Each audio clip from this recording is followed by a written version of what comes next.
Meu nome é Maísa Matias, eu faço parte do Movimento dos Trabalhadores Rurais Sem Terra, na construção do coletivo LGBT Sem Terra, e hoje vou estar contribuindo com vocês com o terceiro módulo, onde abordaremos sobre diversidade sexual e de gênero, do patriarcado até o movimento LGBTI. Bom, se tratando de um curso sobre direitos humanos, diversidade sexual e de gênero, primeiro nos vem a pergunta: quem são os sujeitos de direito na sociedade brasileira?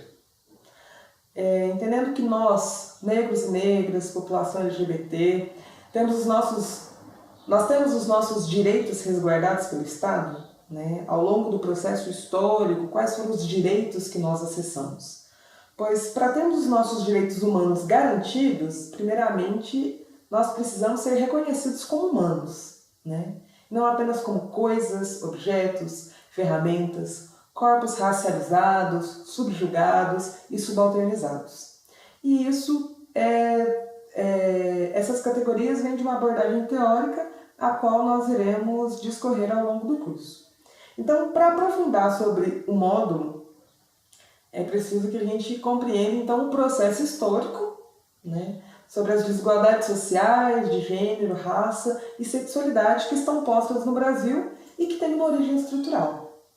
Diversos foram os avanços, né, se pegamos de processo ditatorial para cá, diversos foram os avanços pelos movimentos feministas, pelo movimento negro. No entanto, né, as desigualdades sociais elas ainda são predominantes no dia a dia do povo brasileiro. Seja com salários desiguais, ocupando os mesmos cargos, a precarização e superexploração do trabalho, né, com jornadas desumanas, isso quando se tem acesso ao mercado de trabalho formal, o assédio moral e sexual, a violência doméstica, com o aumento da taxa de feminicídio, principalmente para as mulheres negras, o extermínio e encarceramento em massa da população negra, o extermínio da população LGBT, e nos últimos tempos ainda com maiores requintes de crueldade e frieza. Então, esses dados, de forma simplista, nos colocam a uma afirmação que hoje, no Brasil, quem mais morre são negros e negros e a população LGBT. São esses povos, são essa população, né, que é essa vítima sistêmica da estrutura social a qual está dada. E o Estado ele não mata apenas quando ele coloca uma bala em nossa cabeça, né? Quando os nossos corpos são mutilados e desfigurados a partir de uma violência física ou psicológica. O Estado e essa estrutura de extermínio da população LGBT, negros, negras e mulheres, o Estado nos mata quando ele não nos garante as mínimas organizações sociais.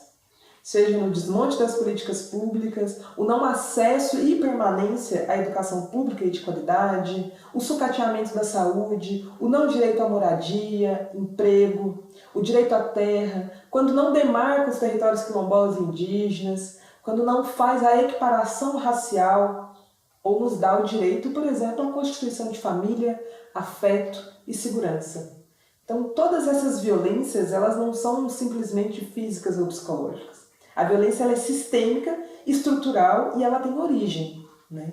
Ela se fundamenta na forma que nós nos organizamos em sociedade. Porque a nossa afetividade, a nossa sexualidade, ela não está abstrata aos modos de produção e muito menos abstrata à forma a qual a sociedade se organiza. Então, nesse sentido, nós precisamos retomar o processo do período do Brasil colônia, né? Fazer esse exercício histórico de compreender a formação socioeconômica, né? E para situarmos a origem da violência vivenciada pela população LGBT, entendemos que ela está vinculada ao racismo, ao patriarcado e ao capitalismo, que são estruturas de dominação e exploração que vão estabelecer uma hierarquia de superioridade dos homens sobre as mulheres, de brancos sobre os negros, configurando então essa supremacia masculina e racial. E para além disso, entender principalmente como o racismo, em sua perversidade, atravessa as relações socioeconômicas e a vivência das nossas relações afetivas sexuais. Porque o modo de produção capitalista ele vai se organizar a partir dessas relações sociais, econômicas, políticas e culturais, e ele se mantém e coexiste às formas de dominação e exploração do período colonial. cuja base foi a escravização através da dominação, desumanização e violência contra negros e negras que foram trazidos para o Brasil. A luta antirracista, a luta antipatriarcal pela diversidade sexual, de gênero, elas não são pautas ou lutas identitárias.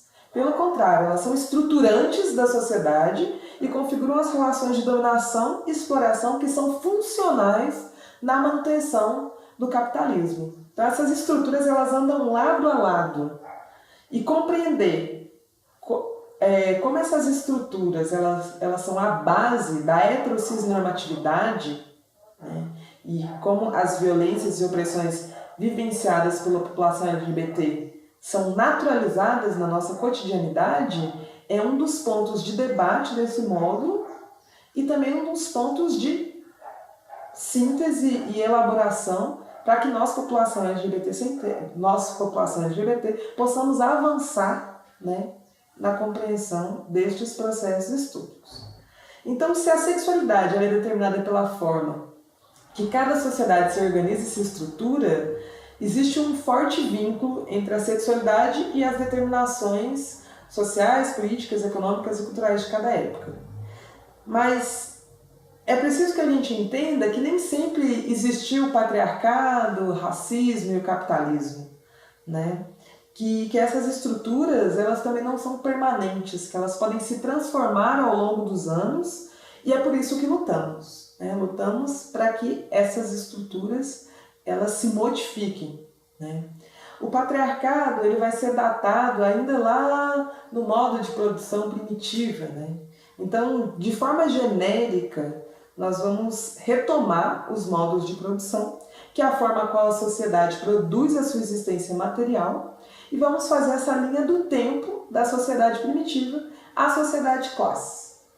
Então, se a gente retoma, né, o início do mundo, o início da sociedade, lá no modo de produção primitivo, quando ainda vivíamos da coleta de frutos, sementes, da caça e da pesca, nós vamos relembrar que a vida era coletiva, que não existia Estado, propriedade privada, que os povos eram nômades, né? Então não existia essa compreensão de família homem e mulher ou família monogâmica. As organizações familiares elas eram diversas, né? Tinham arranjos comunais, poliândricos, grupais, e a matrilinearidade era a centralidade das relações.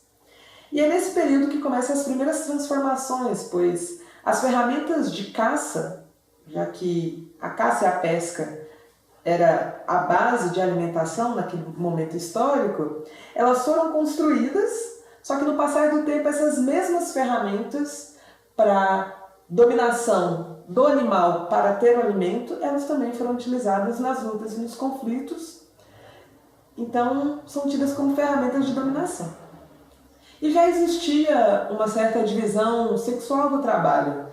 Só que essa divisão sexual do trabalho ela não era hierarquizada e também não tinha produção de excedente, né? Ou seja, tudo que era produzido era consumido e não havia venda ou geração de riqueza.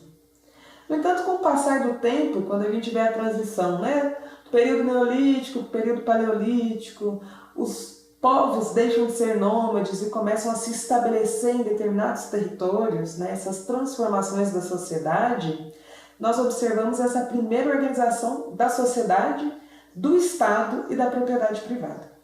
Então, esses grupos que foram se fixando nos territórios, eles começam a domesticar os animais, é o início da agricultura e da produção do excedente. E com a produção do excedente, né, nós temos então as primeiras mercadorias. E esses produtos eles começam a ser trocados e vendidos, iniciando a primeira forma de acúmulo dos bens e das riquezas.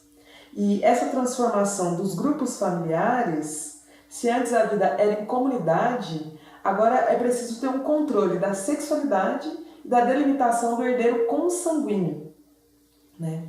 Afinal de contas, nesta época nós temos a origem da família patrilinear, cis-heterossexual, né? Ou hetero-cis normativa e monogâmica. Mas por que isso ocorre? Isso ocorre porque a regulamentação dos corpos através da biologização, ou seja, através de pênis, vagina, útero e da heterossexualidade, ela vai ser a base para a manutenção da propriedade privada, para a geração de riqueza e para o estabelecimento da patrilinearidade, que é o quê? A delimitação dos herdeiros consanguíneos pela linhagem do pai.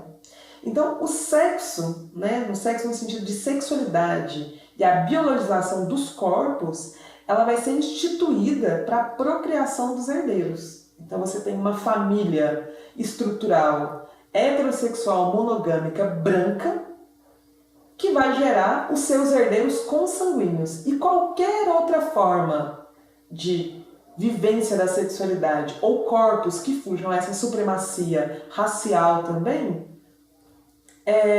vai estar cometendo um crime ou um pecado.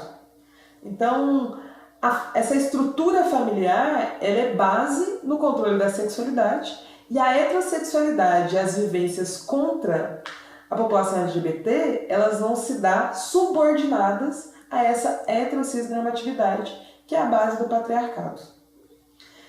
E avançando nessa linha do tempo, então, que seria modo de produção primitivo, feudalismo, se a gente data Brasil, período colonial, Brasil colônia, esse período escravocrata, nós vamos ter não apenas uma supremacia masculina cis-heteronormativa, como vamos ter uma supremacia racial. Porque o processo escravocrata ele foi marcado pela escravização de negros e negras a partir da colonização portuguesa, mas esses povos, essas etnias que aqui chegaram, trouxeram consigo não apenas uma riqueza cultural imensurável, mas nesse processo de colonização, eles foram, esses povos, não foram considerados humanos, Eram tidos apenas como ferramentas de trabalho, propriedades do senhor, para a produção de excedente e acúmulo de riqueza pela branquitude. Então, estes homens e mulheres foram expropriados de qualquer humanidade. Os corpos coisificados, racializados na estrutura social. E essa é uma parte, na verdade, da formação socioeconômica do Brasil, a qual devemos retomar. Afinal, nós somos fruto do estupro de negros e indígenas, e esta população e a vivência da afetividade, da sexualidade ou organização social não foi permitida. Então, com a sociedade de classes na transição do sistema colonial ao capitalismo, não teve espaço então nem para negros escravizados, muito menos para negros libertos, bem como para mulheres e para a população LGBT. E observamos que a escravidão e o patriarcado ele andam lado a lado na cotidianidade brasileira e que o racismo ele torna ainda mais perverso a luta de classe, pois não existe uma integração da democracia racial dentro da ordem capitalista. E nesse processo, de forma simplista, a estrutura capitalista, cuja base é a exploração do trabalho assalariado, propriedade privada e geração de riqueza, ela soube instrumentalizar as relações de poder com base numa supremacia heterossexual racista. Então, essa força de trabalho, ela, além de ser subalterna, ela é subjugada no processo histórico. E para que isso acontecesse, o sistema capitalista, então, ele precisou separar e hierarquizar dicotomicamente a sociedade, configurando a divisão sexual, racial, social do trabalho, para poder manter essa exploração e dominação. Então, essas relações antagônicas entre homens e mulheres, negros e brancos, heterossexuais e não heterossexuais, cisgêneros e travestis e transexuais, não iriam existir se não fosse para a apropriação da força de trabalho subjugada, desumanizada e coisificada. Não é possível avançar na luta pela diversidade sexual e de gênero sem dimensionar as estruturas do racismo, do patriarcado e do capitalismo. Então, a luta pela diversidade sexual e de gênero vai extrapolar a luta por reconhecimentos, Essa luta vai estar articulada à estrutura social e econômica. A luta do movimento LGBT ela precisa então ser anticapitalista, antipatriarcal e antirracista. Ou então estaremos dimensionando as vivências da sexualidade humana como um todo. e espero que essas problematizações possam trazer apontamentos para a gente compreender como a estrutura hetero-cis normativa racista ela é base material da estrutura capitalista e como ela regulamenta a nossa organização e a nossa vida em sociedade. Muito obrigada.